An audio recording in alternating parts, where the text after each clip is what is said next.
Friends, I come to you from many thousand miles away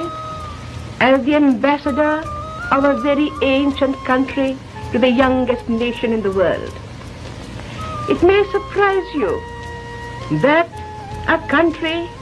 which you are taught to regard as conservative should have chosen a woman to be its representative and ambassador. But if you read aright the whole history of Indian civilization, you will realize that woman has been the very pivot of its culture, of it all, its inspiration, and of all the embassies of peace that have gone abroad for many centuries to the uttermost parts of the world.